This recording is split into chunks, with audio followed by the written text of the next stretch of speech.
on Sports is a program that teaches middle school kids how to write about sports as a way to inspire them to write.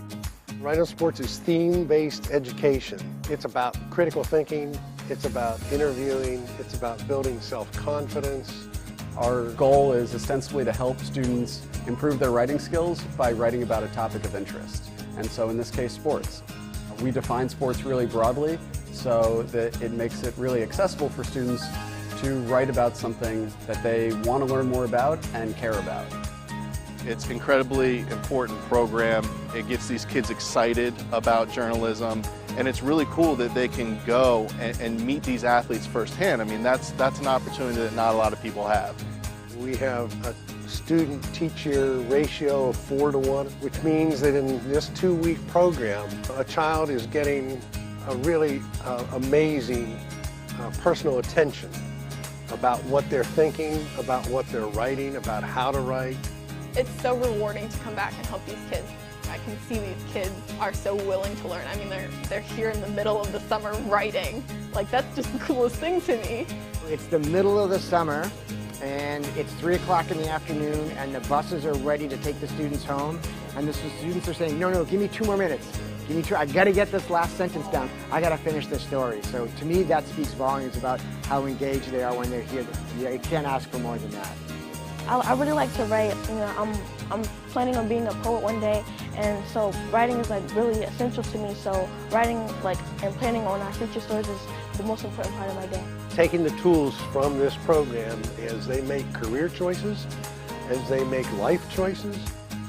You can do anything you want as long as you put your mind and your heart to it.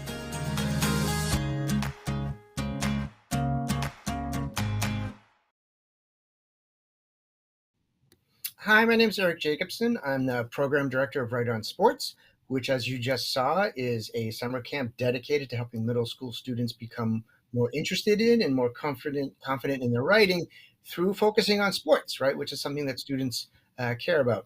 We always say at Write on Sports, it could be write on music, could be write on fashion, but we're Write on Sports, right? Which is something that many young students are very, very interested in.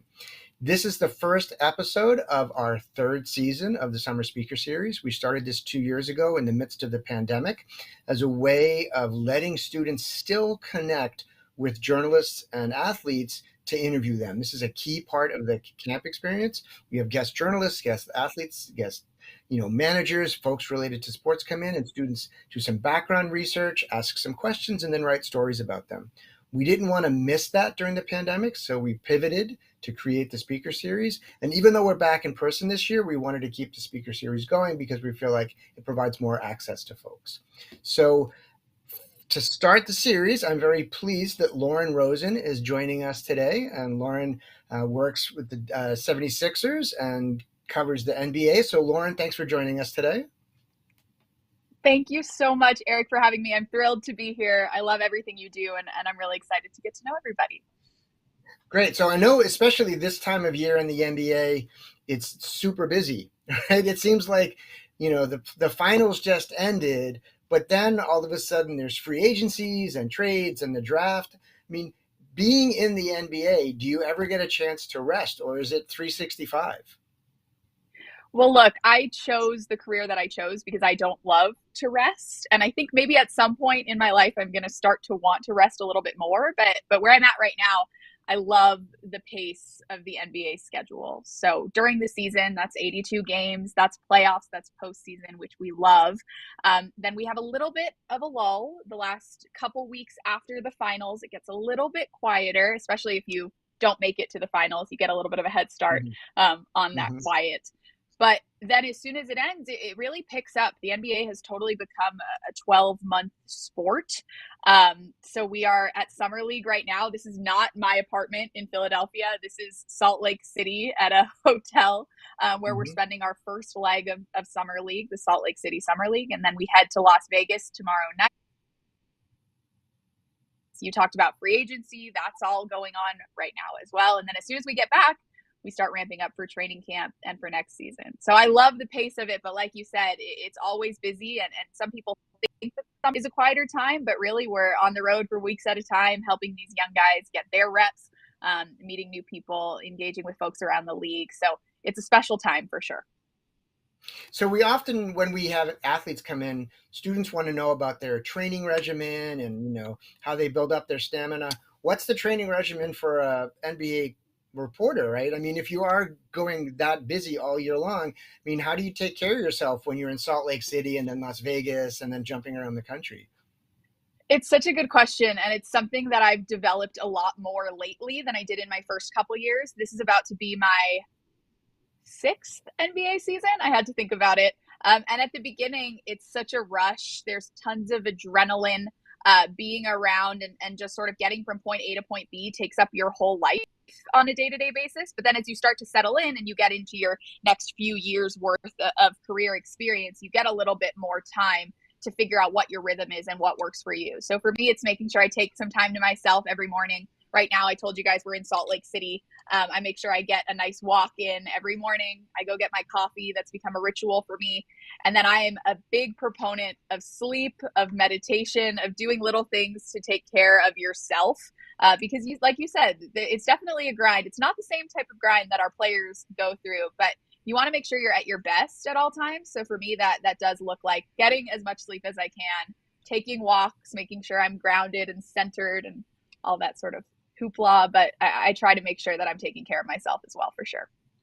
Well, most doctors would agree. Sleep is at the top of the list, right? The simplest thing that people can do to take better care of themselves is getting more and better sleep, right? So I'm glad that you're calling that out. It's so true.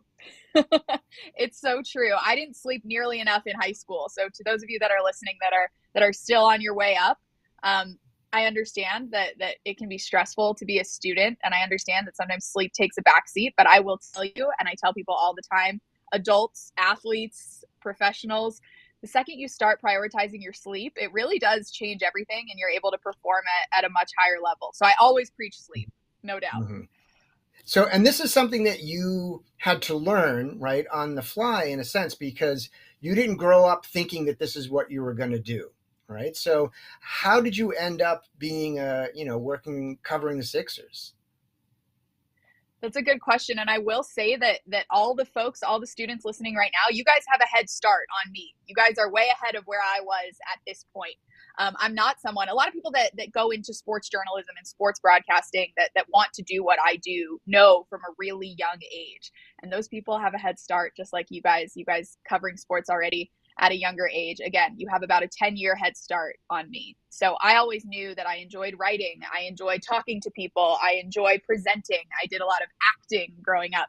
And so for me, as I went along in my education, I tried to figure out what I was good at, what I was interested in. And now looking back, it makes sense that I've found a way to sort of fuse my interests in writing, in speech and public speaking with my love for sports. And I get to use my writing skills, my speaking skills, and my love for sports every day. But it took me a little longer than most people to figure out that this is what I wanted to do. And that's okay. I think we need to do a better job of sort of normalizing, figuring out what you want to do as you go along, because not everybody's sure right away. So even if you think you know exactly what you want to do at this point, give yourself space to change your mind and evolve and grow along the way. Right. I mean, it used to be that, athletes throughout the year would play multiple sports, right? And some coaches will swear by that, right? They'll say that maybe if you're a basketball player, playing soccer helps you with your balance, right? Or your stamina, or baseball helps you with your hand-eye coordination, right? And I think playing that diverse array of sports helped round people out as athletes. I think the same is true as writers, right? Writers and reporters, that the more experiences you have, whether it's writing for English class or doing theater, being on stage, thinking about how you use your voice, thinking about who the audience is, that's all good, right? That all is going to inform kind of the work that you do. There's something to be learned in every experience that you gather. And I try to tell people too, if you try something new and you absolutely hate it, that's still a learning experience, because you're figuring out what types of things you don't want in your future, right? So I'm always telling people to try everything, because you never know what's going to stick and what's going to help you on your path.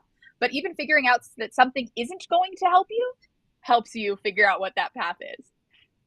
Okay. Along those lines, I want to bring our first student on. Jaha, I think, has a question for you that she would like to ask. Hi, Jaha, you have a question for Lauren? Yeah. Am I on mute? Yeah, you're good. Okay. Hi, my name is Zaha from Right On Sports, and what I wanted to ask was, what is your favorite player as a reporter and as a fan of the Sixers? Ooh, that's a good question, Jaha. And I'm going to be honest, I don't necessarily have a single favorite. I've been really lucky, especially with my time with the Sixers. I've worked with some amazing players, but amazing people. So someone that I point to pretty often is Tobias Harris. He does an amazing job of being a player at a really high level. A lot is asked of him as one of the primary options for this team on the court. But he's someone that always puts in the extra work off the court. He's a tremendous leader for the team. He's tremendous in the community. He's been very successful, right, in terms of his career financially, but he's stayed extremely connected to all of his communities. So whether those are the communities that he grew up in or the communities that he's played in, he's really engaged with students in Philadelphia, with students in the different areas that he's played. So for me, I admire Tobias because he gets his job done on the court, and then he takes on extra work off the court, whether it's with the team or with the city. That's something that I really, really admire about him. And then it's been cool to watch young players that come into this team learn to move the way that he does. So I think that's an example, but I've loved working with so many of them. Tyrese Maxey has been a joy. Matisse Thybulle has been a joy. Boban Marjanovic is the kindest person I have ever met. So I've been really, really lucky to work with some amazing players. Yeah, Boban just seems like just a really nice guy. Like, I remember somebody saying, if you don't like Boban or if Boban doesn't like you, there's something wrong with you, right? Like, it's not a problem with Boban, right? It might be true. He is the kindest, gentlest, most patient person. Anyone that comes in contact with or crosses paths with Boban is usually better from having had that experience. So I think that's probably Right. some of the highest praise you can give a person. He is an absolute delight. So if you're looking for someone Yeah. to be a fan of, maybe check him out. For Boban. So because you didn't start with basketball, right? You grew up doing gymnastics, right, rather than playing basketball. What was that process like, sort of getting up to speed on basketball as something that was going to be a profession? Yeah, you can't tell because I'm sitting down, but I'm 5'3". So my basketball career ended before it could have ever begun. It also doesn't help that I don't have great hand-eye coordination. Gymnastics is not a sport that involves a ball, and in general, ball sports I struggled with growing up. Gymnastics was something that I loved that took up almost all of my free time from age 6 to 18. And I think at the end of the day, having been involved in any sport prepares you well to stay connected to every sport. But basketball didn't really come into my life until my undergraduate degree at Duke University. And if you know anything about Duke, you know that basketball plays a huge role in sort of day-to-day life and culture there. So when I was at Duke, I ended up being a cheerleader. My gymnastics career made way for my career. So I was a cheerleader there, and that meant that I was up close and personal with the basketball team for 4 years, men's and women's basketball, traveling, getting a little bit of a taste for what I do now. But also just being up close to the game, sitting on the baseline and watching a few hours of basketball every day. Later in my Duke career, I started working for the front office as well. We don't call it the front office in college, but it was the Office of External Affairs, the basketball administration type departments there. And I did a little bit of work in their media department, working with some of their PR folks and some of their content people. So whether it was sitting on the baseline as a cheerleader or sitting in the office, I got high level exposure to high level basketball for the first time, and just kind of fell in love with the sport, the culture, the rhythm, the effort, the skills that go into becoming not just a college basketball player, but making it to that next level. I sort of fell in love with the sport itself, but with the stories within. And so I think if I hadn't ended up at Duke, I don't think I would have ended up in basketball. I could have ended up in any sport, to be honest, but when you have an experience like that one and you fall in love with the culture and the pace and the rhythm, that sort of was my first high level exposure, and then we built from there. And when you joined the Sixers, did they sit you down and give you a Sixers history lesson, like, the 6 decades of Sixers history that you wanted to be conversant with? No, so I really had to just sort of learn it on the fly. And when I took the job with the Sixers, I knew very little about the team, very little about the city. That's a whole separate conversation that I'm always happy to have with people individually. Getting that first full-time job is really challenging in this space. So for me, as soon as it was offered to me, I was like, you know what? I'm going to move to Philadelphia. I'm going to make this work. I'm going to learn everything I can about this team. One thing about Philadelphia is they are very proud of their sports. You guys know if you're semi-local. These fans are serious and they can sniff you out if you don't know what you're talking about. Especially, by the way, if you're a woman, you're under a little bit more scrutiny. You're never going to be trusted quite as much. So I knew right away that I was going to have to learn as much as I could. Some of that was history. A lot of it was learning about the current roster. I joined midway through the 2018-19 season. So it was actually about working backwards for me, making sure I knew everything there was to know about the players on that team, and then learning the history, being ready for what was to come, learning more about guys around the league that could potentially become Sixers at some point. As soon as I got the job, it was just time to learn as much as I could, and that's a process that's ever evolving. Last night, the Sixers had their first summer league game this year. They played against the Memphis Grizzlies in summer league. The net is a lot wider. There are a lot of players that play in summer league that don't play in the NBA. So there were guys that I had never watched play before last night. But any of them could be Sixers this year, next year, the year after that. So just the opportunity to learn as much as you can in different settings and make sure that you're keeping your eyes as open as possible. You never know when information that you soak in on July 5th in Salt Lake City could help you out a few years later in your next job or in your next gig. So just keeping your eyes open and learning as much as you can so that when it's your turn to speak with authority, you can do it confidently. So I'm a Celtics fan.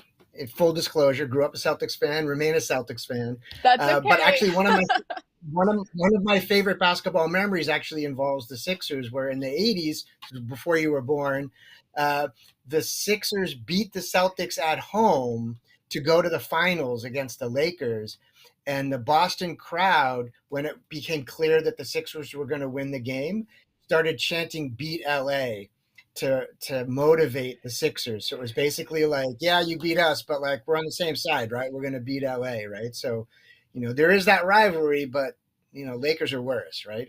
So, so I think There's Matthew, East Coast pride a little. Yes, East Coast pride. So Matthew's got our next basketball related question. Matthew. I'm Hi, Matthew. You got a question for us? Yeah. And I was wondering, how did the Ben Simmons situation affect the team?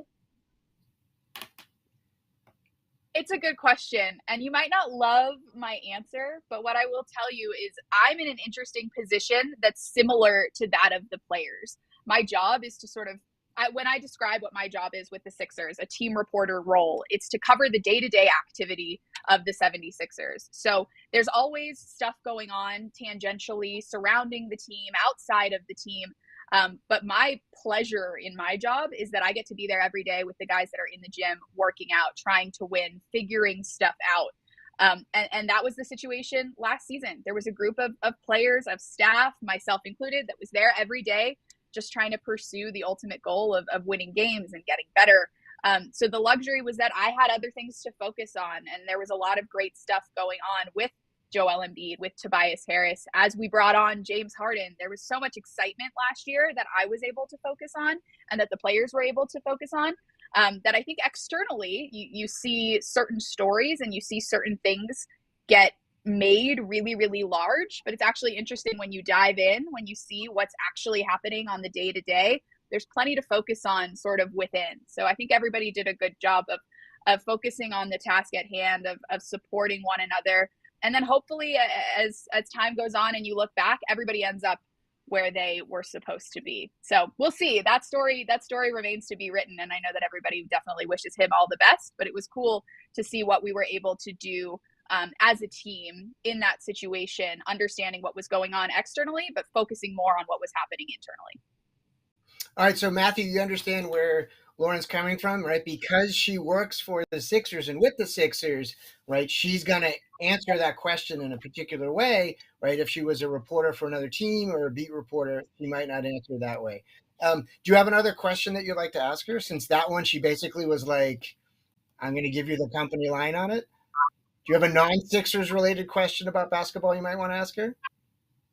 Well, I could also ask, why do you think over the past like 20 years, the game has shifted more to 3-point line and perimeter shooting than just on the inside and center ball? All right, good Well, thinking it's on your feet, interesting. Matthew.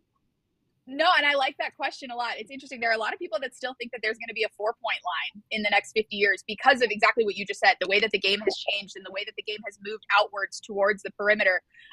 In my experience, and from the fan perspective, again, my role, it's interesting. It ties into your last question. I face internal, and then I turn around and I face external. So I obviously see the way that our players are responding to the game demanding more threes shot. We talk coaches and front office executives, you'll hear people say over and over again, 3 points always count as more. There are coaches, there are executives that do not like to see someone pump fake from outside and go inside and take a 2, especially if they don't make it. It's completely changed. You're right. Then you see somebody like Joel Embiid, who's still able to work. You said it used to be a more center dominant league, and Joel Embiid is managing to get that done and play. There are 2 MVP caliber centers in the league right now. It's an awesome time to be a big man, but both of them have developed that outside shot. So why do I think that is?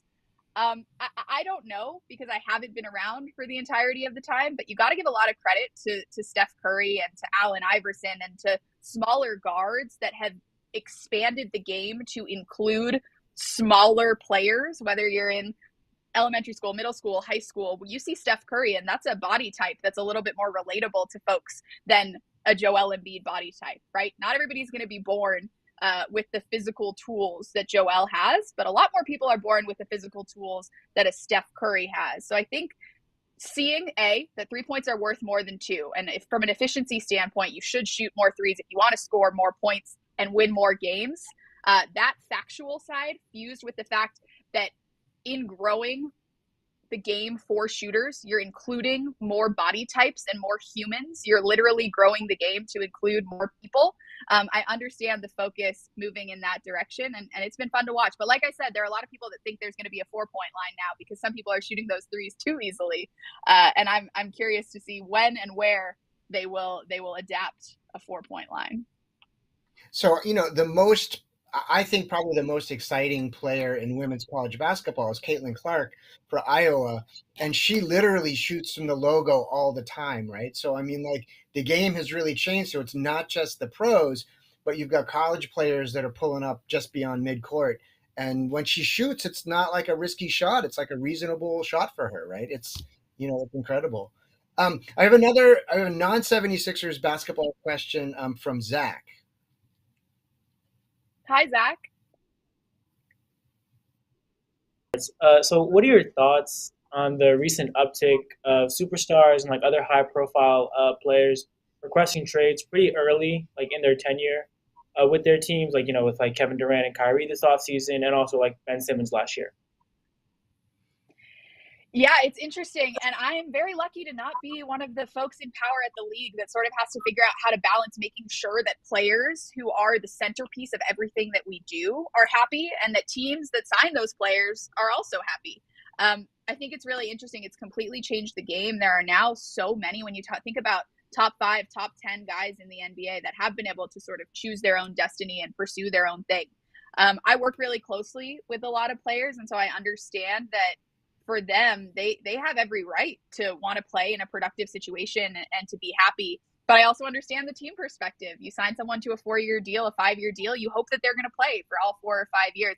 It's really changed everything. Obviously, Kevin Durant requests a trade, and that becomes the news of the day. It doesn't matter what else is going on that day. That's a massive piece of news. So from a player perspective, I like it. I think the player empowerment era probably came a little bit too late even. I think that everybody should have a little bit more control over their destiny, especially when you work as hard as these guys do to get to the point that they're at. But I'm curious to see as the CBA continues to evolve every year, as the Players Association continues to grow and harness more of its power, how things will shake out. Maybe it means that shorter contracts are more common because more players are more likely to play them out. I don't know. I'm lucky that I don't have to be involved in that decision making, but it certainly makes it interesting and it gives basketball fans a lot to talk about. For those of you that are watching, Zach is a current intern, a former student, so he's not a facial hair prodigy. If you're thinking that, how is a middle school student rocking that? So thanks for that question, Zach.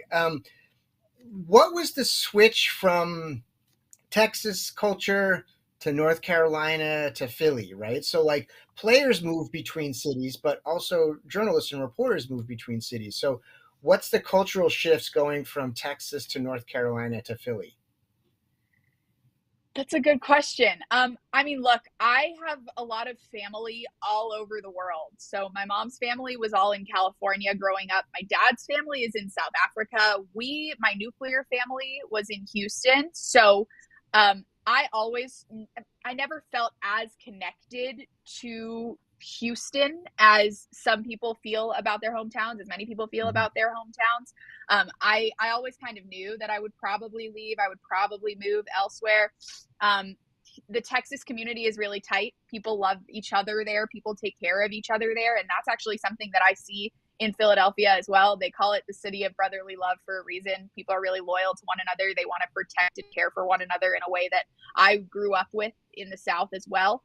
But culturally, it's obviously very different. In Texas, there's a lot of open space. Not that much open space in Philadelphia. Lots of parking lots in Texas. Lots of wide open spaces, places to take long walks in nature. And I now live in a much more compact and real city vibe in Philadelphia. But that being said, North Carolina is sort of a nice midpoint between the two. One of my favorite parts of the job is traveling from city to city and being able to see what different cities are like, because you never know where you're going to end up next in this type of field. But it's been cool. I've learned a lot from all sorts of different places that I've visited and now lived in, and definitely see similarities and differences everywhere we go. What's an NBA city do you think that people sleep on in terms of like, it being a fun city to be in or a fun city to visit?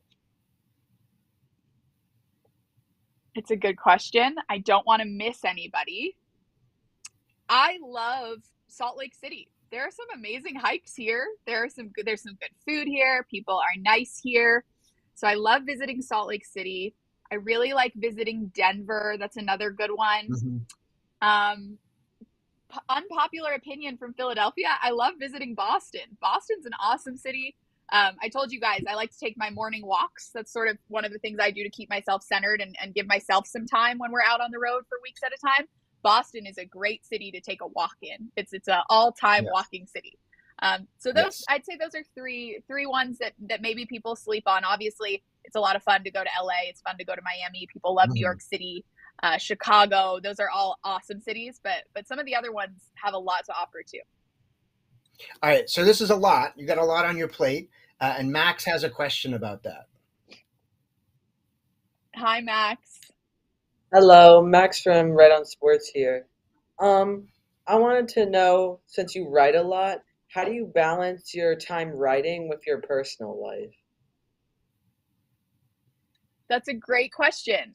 We talked about it a little bit at the beginning. Right now, I'm in a phase in my life. I don't have a family yet, where I can really my career pretty wholeheartedly. So my work-life balance actually isn't that great. My work kind of is my life, right? I am in a position in life right now where the Sixers decide to play in 2 summer leagues, and I just pack up and go to both of them. I don't have to worry about getting a babysitter. I don't have pets. I don't have to put my dogs anywhere. I like the fact that my life is my slate is cleared for my job and for the opportunities that it affords me. But like you said, I write a lot. I do broadcasts. I do podcasts. There are all sorts of things that go into a job like this. So it's about clearing the space to make sure you can do all those things at a high level and you can put out a product that you're proud of, while balancing the fact that nobody can work all the time and people do get burnt out even when you have a cool, exciting job. So whether it's making sure you're sleeping enough, making sure you're taking a walk, or doing whatever that walking for me equivalent is for you, I think it's really important that you make sure that you find time to create a balance of some sort for yourself, even if it's not a traditional balance. But ask me again in 10 years, because I might have a partner or kids to take care of at that point, and it will be a different balance, and I'll have to do it a lot better probably. But for now, in this phase, my work is my priority, and I have a lot of time for it. So I try to give as much time to it as I can. Right, but it's not all work, right? Because I know that you also volunteer with Girls Inc. Do you want to explain what Girls Inc. is? Yeah, I do. So Girls Inc. is a program that's nationwide. I work with the Philadelphia and South Jersey chapter in Philly, but it's all about making sure that women are empowered and equipped with the skills they need as they grow. So starting with, there's an early grade literacy program I'm really passionate about. Students like yourselves that are watching, and kids a lot younger than you guys as well. So that's where they start. They start with making reading fun and teaching girls specifically how to read, how to use those skills outside of just, reading books. But then they move into middle school. There's an ambassador club program, which is working with high school students as they prepare for college or their post-secondary careers. All the themes remain the same though, making sure we're equipped, making sure we're giving girls the equipment they need to succeed in their lives after school. So starting at a young age and moving all the way through college, that's the program that I work with the most outside of my job. And it's something that I picked up a lot more during the pandemic. There was a little bit more time for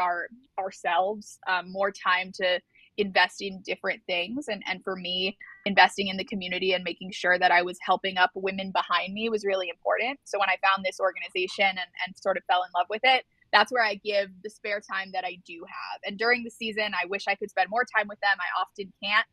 But this year, for example, as soon as the season ended, I was able to dive in a lot more with them. And when we get back from Summer League, I'll hope to do a little bit more with them as well. But that's definitely been a newer part of my balance, a newer part of this responsibilities that I juggle. And I've been proud to sort of carve out a little bit of time to make sure that I'm helping people that are coming up behind me. All right. Last question. Your Twitter handle says "Move with courage and kindness." So what does that mean to you, and why is it your Twitter handle? It's a good question. So people can put anything they want in that bio section under @Lauren M. Rosen that you see at the bottom of this screen right now. I chose to put, people often put their resume there, and you should make sure that you say where you're working or where you want to work, what you want to do. But I had a few characters left, and I wanted to make sure that I put something there that represented me. Courage and kindness are two virtues that I think are really important, and you can apply to any part of your life. You can be successful without being kind. I have a hard time respecting folks that are successful without being kind. And I don't think that you can be super successful without a little bit of courage. So those are the two virtues that apply to me personally and professionally. I don't want to succeed if I'm not doing it with kindness and I'm not doing it with courage. And I've never succeeded in spaces where I haven't had to use a little bit of courage and to be kind. So those are two values that are important to me. And hopefully Twitter will keep letting us have a little space in that bio section to put something extra there. Well, thanks for sharing that. I think it's a really important perspective on, becoming the person that you want to become, right? And making your way in the world doesn't have to be at the expense of other people, right? And in fact, should be working with other people, right? And not taking advantage of other people. So, Lauren, I want to thank you for your time. I don't want to prevent you from taking a nice walk in Salt Lake City today and getting the fresh air. So enjoy the rest of the summer. How much more of the summer league is there? How many more weeks of have summer only league? played one. We right. played our first game last night. Yeah. So 2 more games here in Salt Lake City. Then they'll play a slate of 5, I believe, in Las Vegas, potentially, and a championship game. So everybody gets an extra game at the end. I think there will end up being 6 for everybody. It could be 7. You don't quote me on that. But there's a slate in Vegas. We just sort of look, here's what I say. I try to be at the bus early. I arrive at the plane early, and then I go where I'm told when we go on the road. So if you tell me there's a game, I will be there. I will cover it. I will do my best. But sometimes when you're out on the road this long, we have some trips, Eric, where we're out for 12 days in 6 or 7 cities in 12 days. So you just got to make sure you're not oversleeping and you're going where you're told and you're ready to embrace whatever. But there are definitely mornings where you wake up and you have to remind yourself sort of, what city am I in today? What hotel is this? Where should I tell my parents that I am today? Because it's quick and it's a fast pace. So we're still in the earlier phase of Summer League. There are these sort of sub-summer leagues ahead of Las Vegas, but all 30 teams do play there. So that's the longer one. That one lasts 11 or 12 days. But right now there are a handful of teams that are either playing in San Francisco or playing here in Salt Lake City. There's a little bit more summer league to be done than just the one that everybody goes to in Vegas. Somebody we should keep our eye on, 76er Summer League team? Ooh, that's a good question. Tonight they're playing on ESPN2. If you're on the East Coast, it's going to be at 9, so you're going to have to stay up late to watch this one. Isaiah Joe and Paul Reed have been the leaders of this team, which has been really cool because with the Sixers, those are two of the youngest guys that get any playing time. So to see them now grow into a leadership role with a summer league team that is mostly younger, less experienced players has been really cool. So I'd say keep an eye out on those two, especially Isaiah. Isaiah's going to be playing in Las Vegas. Paul Reed is only playing in the Salt Lake City Summer League. So those are two to always watch as they continue to grow. Tonight, I'm really excited about the newer guys that we haven't seen. I've seen the entirety of Isaiah Joe, Paul Reed. I've seen the entirety of their careers, right? Jaden Springer, though, is a good example of someone that we drafted last year, didn't get a lot of playing time in the NBA. Cool to see him. Trevelin Queen, rather, is someone that the Sixers signed last week. So it's been really cool to watch him in practice and sort of see what he's like, but I've never seen him play live. So getting to see him play live for the first time is exciting. I would definitely watch for Trevelin Queen tonight. Grant Riller really impressed me last night. He was on a 2-way contract with the 76ers last year, ended up getting hurt, wasn't able to continue on the roster while he did that rehab, but now he's back and people are getting to watch him play healthfully for the first time in a long time. And he was great. So Charles Bassey, another one. A lot of people love Charles Bassey, a young big man that the Sixers are bringing up. Drafted him last year alongside Jaden Springer. It's an exciting group. It's been really fun to watch them and watch guys that, again, like we said, don't get a ton of opportunity during the NBA regular season, get a lot more opportunity sort of on the court and in the huddle in these settings. It's been really cool. Always something to watch. Always something to watch. So thanks, Lauren. Thanks for your time. Enjoy the rest of your summer. Get a breather before the season proper starts. And hopefully we'll see you at a Right On Sports event in the future as well. Eric, thank you so much. This has seriously been an honor, and I love getting to connect with everybody. Thanks to everybody that asked questions. If there are folks watching, listening that didn't get to ask and have questions, you can literally reach out to me on social media. My handle was down there. It's at Lauren M. Rosen. That's the easiest way to reach me. So send me a note. I'm always down to talk and give advice where I can, answer any questions that I can. I really appreciate that you guys are doing this. And the last thing I'll say is, like I said at the very beginning, you guys are way ahead of where I was at this point. If you're already learning to write on sports at a high level, the way that you guys are in programs like these, you have a really cool head start that I did not have at this point. I didn't even know that I wanted to do what I'm doing right now until I was 22 years old. So you're doing all the right things. It's awesome that you guys are spending your summer this way. And thank you so much for letting me share a few minutes of it with you. All right. Thanks again, Lauren. So next week is soccer. Hope you tune in. Same time, Wednesday, 1 o'clock. We're going to be talking about soccer. So stay safe and continue to read and write things that you care about. Take care.